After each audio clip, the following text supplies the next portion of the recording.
Awesome Toad 21 here, and today we'll be looking a look at the iPhone 6 in 2019. So coming up now, the iPhone 6 has reached 5 years old, and Apple just discontinued its support without giving it iOS 13. So this thing is running iOS 12, but we're going to do some basic testing and just see how much slower they've become compared to pretty much anything today. So this is just going to be my basic review. I had this one customized. It's got a blue skin on it, makes it look a little bit more cool. With like blue or clear case. It was the rose gold edition or the gold edition, where you can see there where you can still see it's a bit that color. I had an issue getting the skin on there, but we're just going to do a basic little run through. I'm going to go ahead and bring it to the internet. So I'm already starting to see a bit of lag here. Like I want to launch Chrome, but like, so if this was the Galaxy S9 or anything, it would be already be loaded by now. As you can see, it's slow.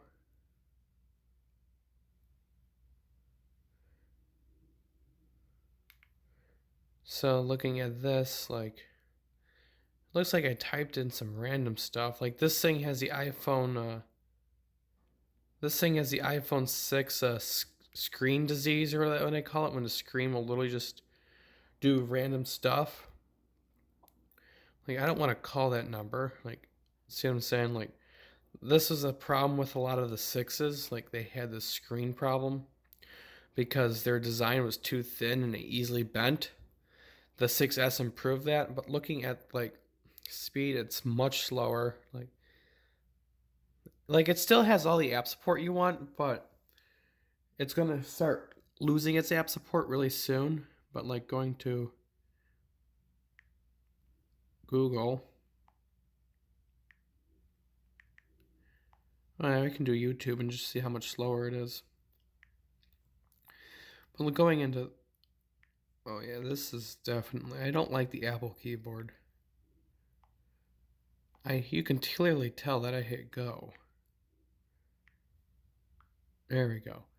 Like it's still all right. It's only got a gig of RAM, and at the time of this was made, the Androids had 3 gigs of RAM.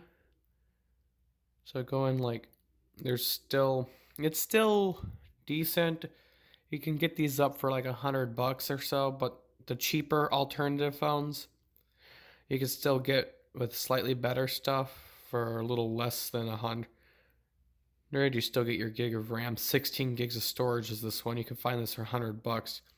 You can find better Android alternatives for the same price, like HTC One M8, which I have here. This one's a Windows Phone version. I'll do a video on the fall of the Windows Phone in a little bit coming up soon, but like this one had more better, and it came out the same year, and you could pick those up for like $80. So yeah, looking at this, like it literally so it loads videos, it plays games, but like you have obnoxious load times.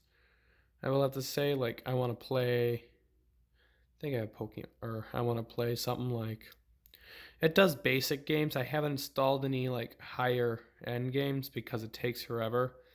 But like launching a simple weather app is definitely slowed and delayed. On my S9 it would be better, but looking at this, like just it's just not what it used to be. Like it's just so many apps have been updated to the point where they have issues now. Like, yeah, I have that. Like some of the, this is laggy with the new iOSs and stuff. Like it's just not what it used to be, just because of, like I said, with all the newer stuff. But like I said, I wouldn't buy this anymore. You could find alternative Androids premium flagships for much cheaper with better specs. This thing, I do have to say, should meet the grave. It's not really obsolete yet. This is probably best if you got for like music or a little kid who wants a phone. But anything to the extremes of what modern cell phone users are today, this kind of is obsolete. But like I said, it's still worth it, like for basic use.